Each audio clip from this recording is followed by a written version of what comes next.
My name is Lance Mills, and right now we're standing on what used to be the foundation of our house that's in Swannanoa, right against the Swannanoa River, which was right there most of the time, but on September 27th it was everywhere that you could see.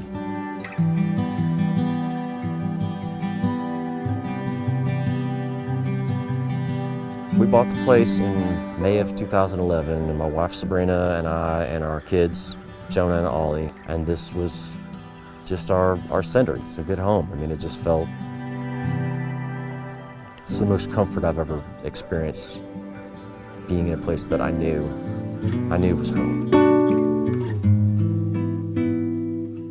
Many times as I've seen the height of the water in the river get to where it would make you nervous, I've never seen it come out over its banks. Just before light looked out in the driveway and the car already had water all the way up to the battery. There was already water halfway up the tires of the other cars. And I said, there's no way we're gonna try to go out in this. We'll stay here, we'll shelter in place, and we'll be okay. Or so we thought.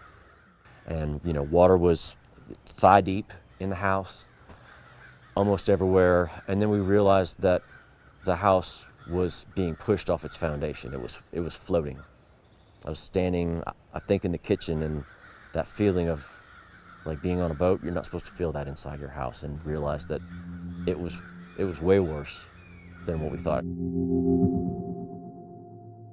The neighbor's shed floated up and it knocked into our porch, and the porch went a different direction. It got completely disconnected from the house, so that the roof over the porch collapsed. And all this is happening while we're still floating backwards in the house, not knowing what to do. And Jonah said, well, we're getting out of here, we're getting on the roof. And he took a flashlight at first and broke holes in the ceiling until he could get up in the attic. And then we found a hammer, and he had a hammer and a putty knife and I think a baseball bat eventually, and he asked for a knife to cut through the shingles, made a hole big enough. Got Sabrina up and out and got Ollie up and out, and then I was the last one, and like I say, I was trying to pull myself up and I just couldn't. And so they eventually just grabbed me and pulled me out. Even once we were on the roof, the house was still moving back, and we didn't know if it was gonna spin and find a way to where it would go straight towards the river. Luckily it hung up on those big pine trees, and we could hear as it settled in, there was still so much force of water on the front of the house that it was literally cracking the edge of the roof, and the entire framing of the roof joist would just shake every time it moved just a little bit more. And you know, we sat up there for about 2 hours, and then finally the rescue boats came, and they came in through the yard and were able to make it to about over there. We slid down the collapsed roof because that was the only way we could get down.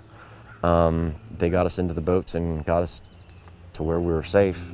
Had to leave the pets behind, but as the water receded, we came back, but we opened the door and Jonah went in, and he's like, 1, 2, 3, 4, 5. He's like, where's the 6th one? I said, look in the closet. And he's like, hot damn, we got 6. Found 3 dogs and 3 cats in the back bedroom. A little worse for wear, but still alive. One of the hardest memories from that day, we were on the roof. You know, it's late September, so the leaves are still on, and we couldn't see much as far as the neighborhood that way. But at some point, we heard someone yelling, "Help! Help!" And we thought, oh well, maybe someone sees the rescue boats, and so we started yelling, "Help! Help!" too. And didn't know it at the time, but one of our neighbors had. He got caught up by the floodwaters, and he was clinging to a tree, holding on for dear life, screaming, "Help, help." And my other neighbor was standing on his porch watching it, helpless, because there's nothing anyone could do. And he finally lost his grip, and he didn't make it. And we didn't know at the time that we were hearing his last breath.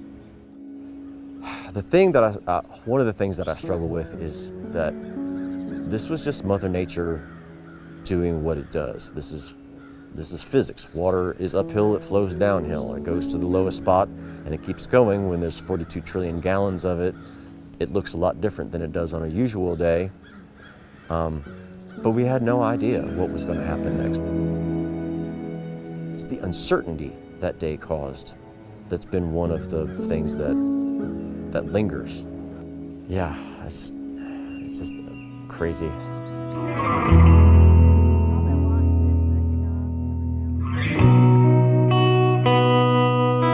Oh, the kids tagged the house. We used to call, no, they did this while we were out of town. We used to call this place, that's what we called this place, this Little Eden. We knew about this little road that's in Swannanoa. It's kind of off the beaten path a little bit, and we thought, I wonder if folks are okay down that road, and realized that not a lot of people knew where this was, and so we came back here. One of the first person that we met was Lance. Lance was here with other people cleaning his land. And we came down from that box truck and we asked him if he needed any kind of help, and he said, yeah, I need everything. One of the first things that happened is you sent a mess of volunteers over to help us pick up all the debris from everywhere else that had floated down into the last stop before the river, and got tons and tons taken care of, and it's still a giant mess, but you can look and you see progress. Later he started telling us about all the story of what happened here, and how he survived, how the full family of him make the hole in the roof to be able to survive from the flood.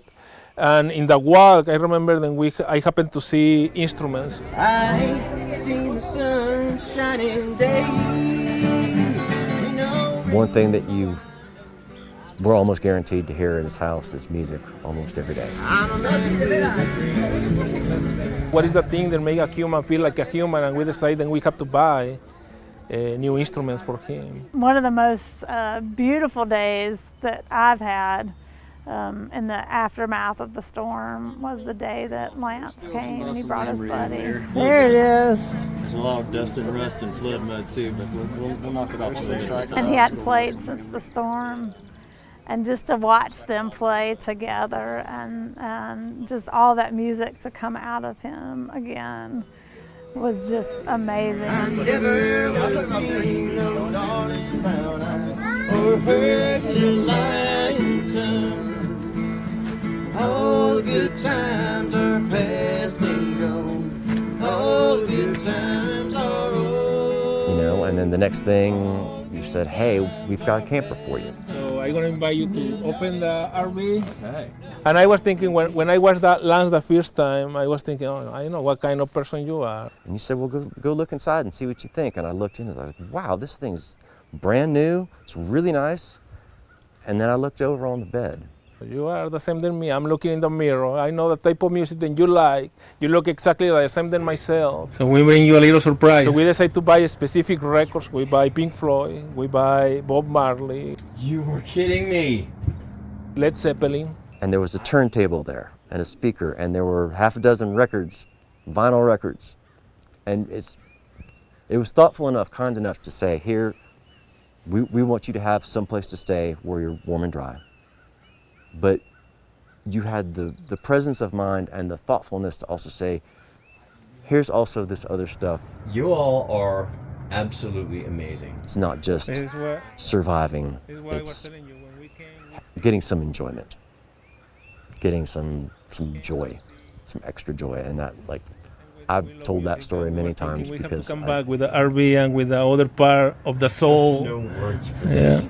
it just melted me. I didn't know what to say at the time, except for how could y'all be so kind?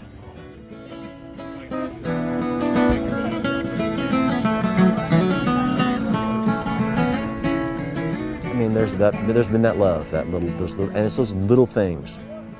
It's that it doesn't seem like a lot, but it's such an enormous gesture of love and thoughtfulness those are the things that are joy that can't be ruined by the sorrow that it came out of. It's like a flower. These flowers coming up in all this mud, It's that bright spot.